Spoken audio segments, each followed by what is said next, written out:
Supreme কোর্টে শুনানির দিকে সকলের নজর ছিল, আর সেখানেও গতকাল দেখা গেল ময়না তদন্তে মৃতদেহ পাঠানোর সময় যে চালান দেওয়া হয় সেই চালান কিন্তু সিবিআই এর হাতে নেই। রাজ্যের আইনজীবী কপিল সিব্বাল তিনিও কিন্তু দাবি করলেন সেই চালান কিন্তু তিনি খুঁজে পেলেন না। চালান যদি খুঁজে না পাওয়া যায় তাহলে বুঝতে হবে বড়সড় কোনো গন্ডগোল আছে, এমনটাই বললেন বিচারপতি জিবি পর্দিওয়ালা।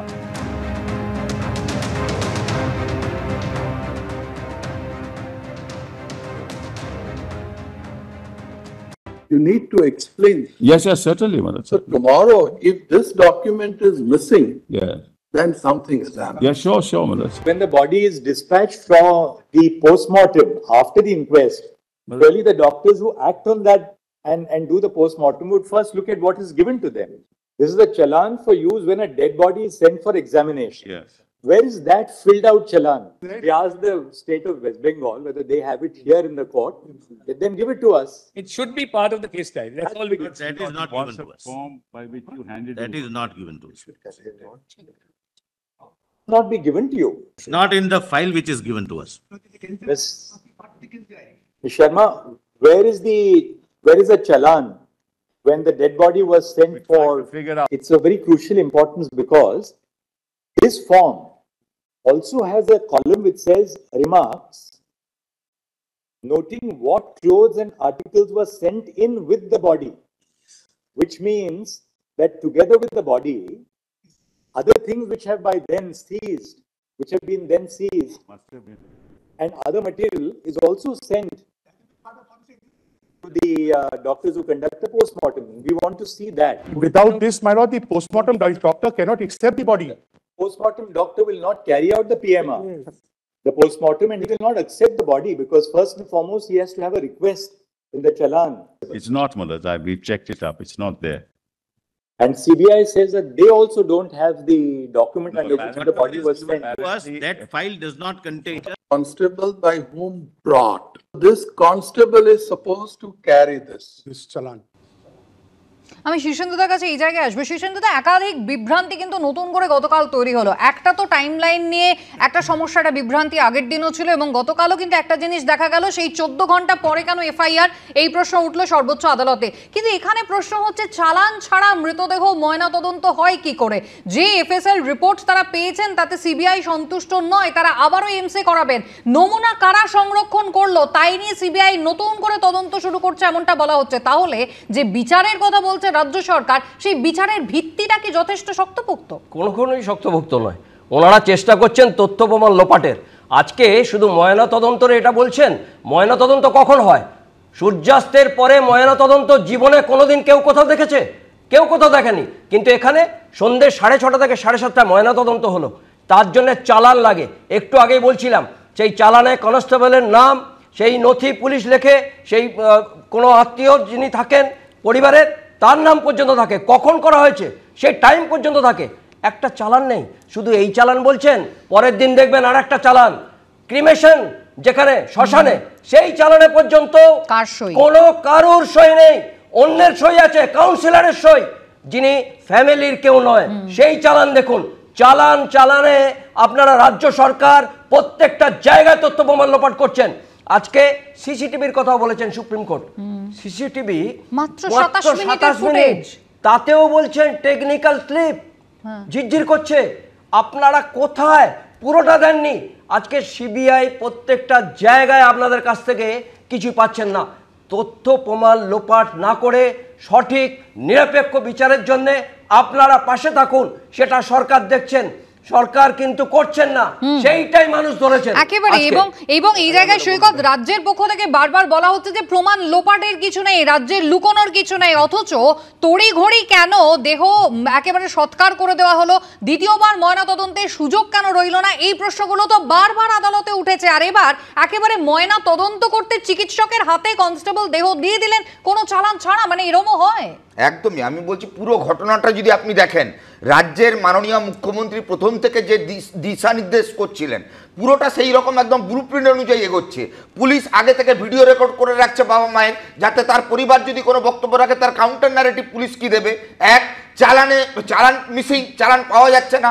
সন্ধ্যের পর ময়নাতদন্ত হয়েছে, শ্মশানে পোড়ানোর পর যে সই করার, সেখানে তৃণমূলের লোকাল কাউন্সিলর সই করেছে, তৃণমূলের এমএলএরা বসে থেকেছে আগের ডেড বডিগুলোকে অ্যাভয়েড করে যাতে দ্রুত গতিতে পোড়ানো হয় তার জন্য ব্যবস্থা করা হয়েছে। মাননীয় মুখ্যমন্ত্রী গতকাল বললেন যে সেমিনার রুম নাকি ইচ্ছাকৃত খারাপ ইন্টেনশনে ভাঙা হয়নি। তার মানে যারা সেমিনার রুম ভেঙেছে বা যারা কনস্ট্রাকশনের কাজ করেছে, এই যে পুরো সিন্ডিকেট, এতে শুধুমাত্র সন্দীপ ঘোষ ইনভলভ নয়। মাননীয় মুখ্যমন্ত্রী তাকে একদম ক্লিন চিট দিয়ে দিচ্ছেন। তদন্ত শেষ হওয়ার আগে মাননীয় মুখ্যমন্ত্রী বলছেন বিনীত গোয়েল ভালো, সন্দীপ ঘোষ ভালো, কোনো খারাপ ইন্টেনশন নিয়ে রুম ভাঙা হয়নি। তাহলে তদন্ত আর হবে কি করে? রাজ্যের প্রশাসনিক প্রধান তিনি যদি তদন্ত শেষ হওয়ার আগে এই নির্যাতিতার পরিবার, নির্যাতিতার বাবা মাকে অপদস্থ করে যদি তদন্তের গতি প্রকৃতি বলে দেন পাবলিকলি, তাহলে যা হওয়ার তাই হচ্ছে। আমরা প্রথম থেকে তার জন্য বলেছিলাম ধর্ষকদের আত্মীয় শাসক দল, ধর্ষকদের আত্মীয় শাসক দলের সরকার, যারা ধর্ষকদের আড়াল করতে চাইছে, তথ্য প্রমাণ লোপাট করতে চাইছে। মুখ্যমন্ত্রী মমতা বন্দ্যোপাধ্যায় যে ইন্টেনশনের কথা একেবারে এই জায়গায় সৈকত বলছে, সেই জায়গায় মুখ্যমন্ত্রী মমতা বন্দ্যোপাধ্যায় তিনি কি বলছেন? সেমিনার রুমের পাশের ঘর যেটা সংস্কারের জন্য ভাঙা হলো, সেই প্রসঙ্গে মুখ্যমন্ত্রী বলছেন এদের কোনো অন্য উদ্দেশ্য ছিল না। দেখুন, অনেকে বলছে ওখানে কেন রেস্টরুমটা করতে গেল, এটা অন্য কোনো ইন্টেনশন ছিল না। যেহেতু রেস্টরুম ছিল না বলে মেয়েটিকে বেচারা ওই হলে থাকতে হলো, সেমিনার হলে, তাই আমাদের ইন্টেনশন ছিল যাতে ডাক্তারদের সেমিনার হলে না থাকতে হয়। যখন ইনফরমেশনটা আমাদের কাছে এসছে তখন ওদের জন্য একটা রেস্টরুম কাম ওয়াশরুম বানিয়ে দেওয়া, এই কাজটা করতে দেওয়া হয়নি।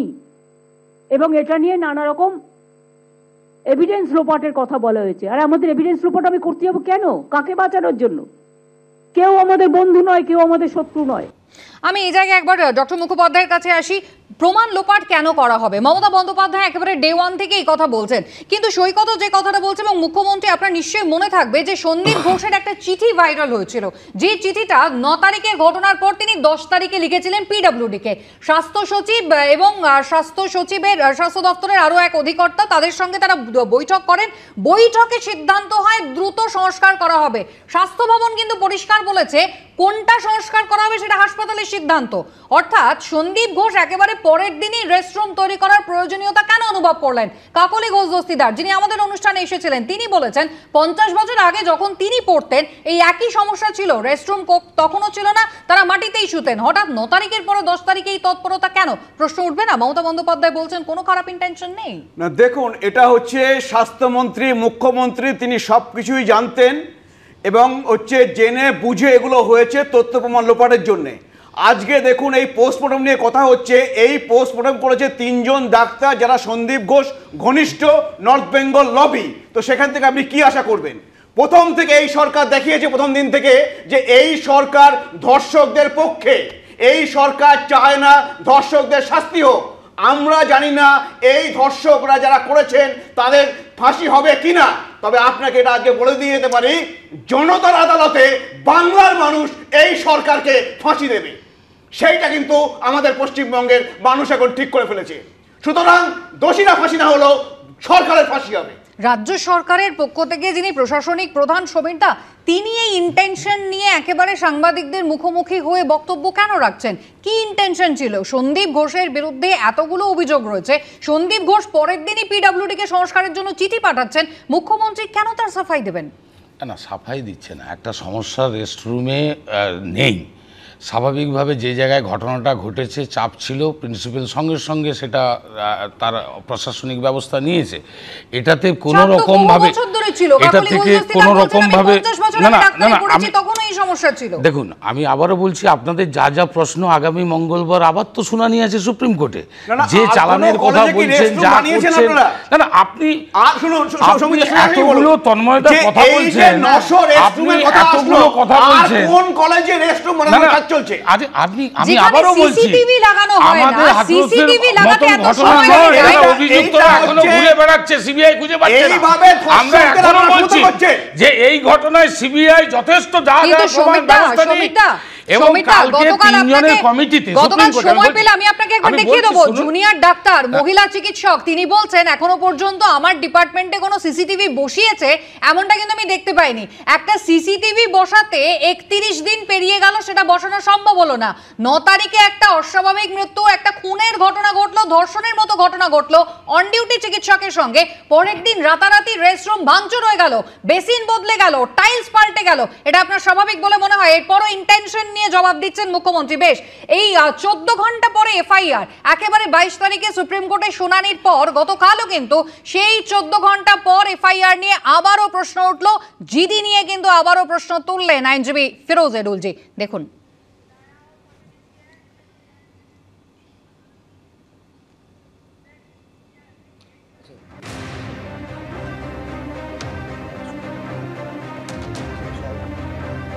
There's a delay of almost 14 hours in recording the first information report. It's very clear that there's a delay of about 14 hours.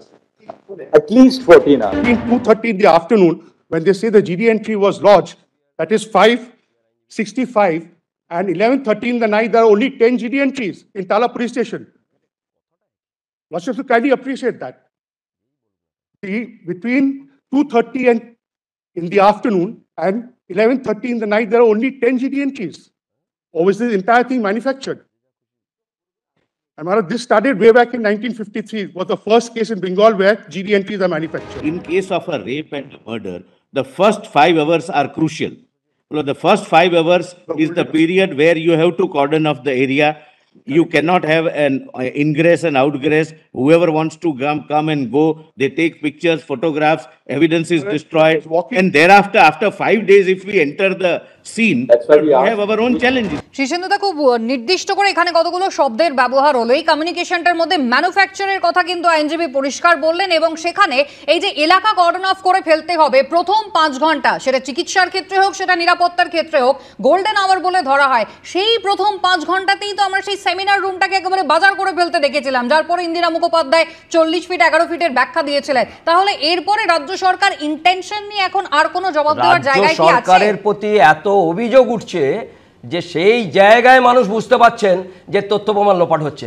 আজকে এই অভিযোগগুলো ছিল না, আজকে সমীরবাবু বলছিলেন, কিন্তু সেই জায়গাতে আপনারা সিবিআইয়ের পাশে দাঁড়ান। মুখ্যমন্ত্রী তো সিবিআই চেয়েছিলেন, তাহলে সিবিআইয়ের পাশে দাঁড়াচ্ছেন না কেন? আজকে সত্যি তো তাই যে তার পরের দিনই রেস্টরুমটা দরকার ছিল, আপনারা ভেঙে দিলেন। আজকে 5 ঘন্টা যে গুরুত্বপূর্ণ সুপ্রিম কোর্ট বলছে, সেই 5 ঘন্টার মধ্যে কিছু করতে পেরেছেন? 13 ঘন্টা বাদে করেছেন। জিডিতে কোনোদিন ইনকোয়েস্ট হয় না, 174 আন্ডার ইনকোয়েস্ট হয়। সুরতহাল, সেই সুরতহালটা আপনারা করে দিলেন জিডির বেসিসে, এফআইআর হয়নি। তখন ময়না তদন্ত করে দিলেন। এফআইআর করছেন কখন? 11:45-এ। 11:45-এ আপনার সেখানে কর্ডন করছেন, তার আগে যে খুশি ঢুকে গেল, তার তথ্য প্রমাণ লোপাট নয়? এগুলো কেন করছেন? কিসের জন্য করেছেন? ওই 5 দিন ব্যাপারটাতে পরপর প্রত্যেকটা ধাপে আপনারা তথ্য প্রমাণ লোপাট করেছেন। সেই জায়গায় সুপ্রিম কোর্ট ধরেছেন, সুপ্রিম কোর্ট সিসিটিভি বলছেন, সুপ্রিম কোর্ট টাইম লাইন বলছেন, সুপ্রিম কোর্ট ময়নাতদন্তের কথা চালান বলছেন। তাহলে এতগুলোর উত্তর আপনারা দিতে পারছেন না কেন? তার মানে আপনারাই তথ্য প্রমাণ লোপাট করেছেন সেই জায়গাতে। সেখানে আপনারা ডাক্তারদের পাশে থাকছেন না, যে ডাক্তারদের পাশে থাকছেন তারা দুর্নীতি করেছে, সেই দুর্নীতির পাশে থাকছেন কেন? রাজ্য সরকারকে, স্বাস্থ্যমন্ত্রীকে, পুলিশ মন্ত্রীকে জবাব দিতে হবে, কারণ তিনিই হচ্ছেন সব।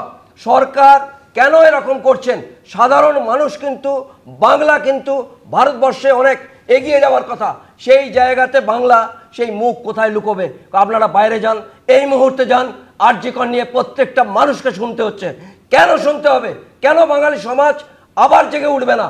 সেই জায়গা থেকে জুনিয়র ডাক্তারদের আমি আসবো, আমি বিরতির পর অবশ্যই আসবো। তবে এর পাশাপাশি আরো একটা প্রশ্ন কিন্তু সকলেই তুলছেন, শুধুমাত্র বিরোধী রাজনৈতিক দল নয়, তার পাশাপাশি সাধারণ মানুষও জানতে চাইছেন। আগে শশী পাঁজা একটা সাংবাদিক বৈঠক করে একটা ভিডিও দেখিয়েছিলেন, সেই টাকা নেওয়ার প্রসঙ্গ। আর এবারও মুখ্যমন্ত্রী পরিষ্কার বলছেন মিথ্যে কথা, নির্যাতিতার পরিবার তারা টাকার প্রসঙ্গে মিথ্যে বলছে। মুখ্যমন্ত্রী মমতা বন্দ্যোপাধ্যায় কাল বললেন যে প্রমাণ দেখাক আমি টাকার কথা বলেছি। আরজি কর হাসপাতালে নিহত তরুণী চিকিৎসকের পরিবারকে টাকা দিতে চাওয়ার অভিযোগ নস্যাৎ করে দিয়েছেন তিনি। বললেন পুরোটাই কুৎসা, অপপ্রচার, চক্রান্ত। যদিও নিহত চিকিৎসকের পরিবার কিন্তু আগে থেকেই দাবি করছেন মুখ্যমন্ত্রী তাদের আর্থিক সাহায্যের কথা বলেছিলেন, এখনো কিন্তু নিজেদের সেই অবস্থানেই তারা অনড় রইলেন। আর অনেকে বলে বেড়াচ্ছে না আমি টাকার কথা বলেছি, আমি মোটেই বলিনি। আমাকে প্রমাণ দেখা কোথাও আমি টাকার কথা বলেছি, মেনশন করেছি। মিথ্যে কথা, কুৎসা, অপপ্রচার, চক্রান্ত। নিহত চিকিৎসকের পরিবারকে টাকার প্রস্তাব দেওয়ার প্রসঙ্গে সোমবার এই দাবি করলেন মুখ্যমন্ত্রী। তার দাবি, তিনি কখনোই টাকার কথা বলেননি, কিন্তু দেখে নেওয়া যাক এর আগে এ প্রসঙ্গে কি বলেছিলেন তিনি। আমি এটাও বলেছিলাম যে দেখুন, আমাদের একটা কর্তব্য আছে, মেয়েটি তো আর ফিরে আসবে না, ওর নামে যদি আপনারা কিছু করতে চান করতে পারেন, যা টাকা লাগবে আমি দেব। একটা কম্পেনসেশন, যারা বলছেন কম্পেনসেশন দেওয়ার কথা তাদের বলে রাখি, এটা আমার বলা আছে। হ্যাঁ, আমরা 10 লক্ষ টাকা তো দিতেই পারি পরিবারকে, কিন্তু ওর মা যেটা আমায় বলেছে, I must be very clear যে আগে মেয়ের বিচার হোক, তারপরে আপনাকে বলবো। নিহত চিকিৎসকের পরিবারও আগেই জানিয়েছিল মুখ্যমন্ত্রী তাদের আর্থিক সাহায্যের কথা বলেছিলেন।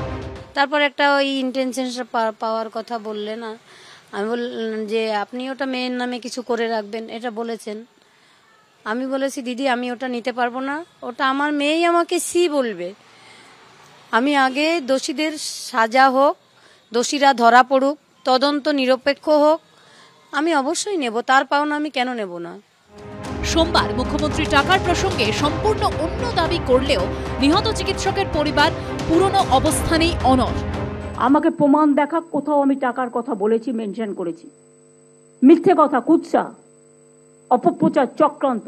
সেদিনের ভিডিওগ্রাফ প্রত্যেকে আমি নিচে নামার পরে প্রেস করেছিলেন, প্রেস কনফারেন্সে আমার সাথে সিপি ছিল, এবং আমার পরে আবার তার বাবা মাকেও আপনারা জিজ্ঞেস করেছিলেন, সে রেকর্ডও আমাদের কাছে আছে। উনি বলেছিলেন আপনার মেয়ে তো একটা পাবে, ওটা দিয়ে মেয়ের স্মৃতির জন্য কিছু বানিয়ে রাখবেন। আমি বলেছিলাম দিদি তখনই নেব যখন আমার মেয়ে বিচার পাবে এবং দোষীদের সাজা হবে, তখন আমি নিজে গিয়ে আপনার দপ্তর থেকে নিয়ে আসবো। এটা তো তাহলে তার বাবা মা মিথ্যে কথা বলছে তিনি বলতে চাইছেন। আমরা তো সেটা মনে করছি না, তার বাবা মা মিথ্যে কথা বলতে পারেন। এরকম একটা শোকগ্রস্ত ব্যক্তি তিনি এসে জনসমক্ষে তারা মিথ্যে কথা বলবেন, এটা তো হতে পারে না কখনোই। সব মিলিয়ে টাকার প্রস্তাব ঘিরে এখনো ধোঁয়াশা। সমীরণ পাল, জয়ন্ত পাল ও ঝিলম করঞ্জাইয়ের রিপোর্ট, এবিপি আনন্দ। ডক্টর মুখোপাধ্যায়, মুখ্যমন্ত্রী কম্পেনসেশন অফার করবেন, তাতে তো অসম্মানের কিছু নেই, বা এটা তো ভুল নয়, এটা তো খুব স্বাভাবিক। তাহলে এটাকে কুৎসা অপপ্রচার কেন মনে করছেন তিনি? দেখুন, এটা হচ্ছে উনি নিজে পরস্পর বিরোধী কথা বলছেন। আপনাদের উনি জানেন না যে এখন হচ্ছে সংবাদ মাধ্যম সবকিছু রেকর্ড করে রাখে। আজকে আপনারাই দেখাচ্ছেন যে উনি টাকা বলেছেন, আজকে বলছেন উনি নাকি টাকা বলেননি, এবং বিভিন্ন সময়ে এই নির্যাতিতার বাবা মা প্রমাণ করেছে যে তারা যেটা বলেছে সেটাই সত্যি, আর মুখ্যমন্ত্রী যেটা বলেছেন, এই সরকার যে বলেছে একদম ছবিটা তো একেবারে স্পষ্ট। আপনি দেখলেন আগের বক্তব্যগুলো এবং গতকালের বক্তব্য। দেখুন, এইগুলো কালিমালিপ্ত করে একটা তো মানে লাভ নেই। একটা মুখ্যমন্ত্রী, তার একটা দুর্ঘটনা ঘটেছে, সেইখানে তার বাবা মার সাথে নিশ্চয়ই করবেন, এটাই তো স্বাভাবিক, কারণ তিনি সবসময় এই কাজ করেন, তিনি মানবিকতার পরিচয় দেন। কিন্তু আমি তন্ময়দাকে একটা কথা বলবো, যে এইটা আপনাকে শুনতেই হবে, যে হাতরাসের ঘটনা নিয়ে সেই সিবিআই কিন্তু এই ঘটনা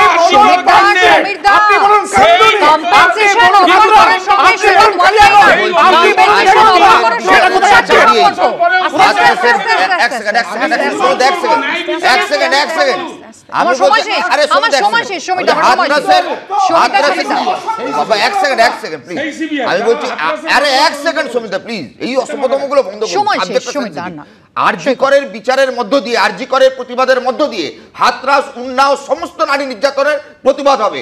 মাননীয় মুখ্যমন্ত্রী বাংলার মাথাকে আবার হেড করলেন।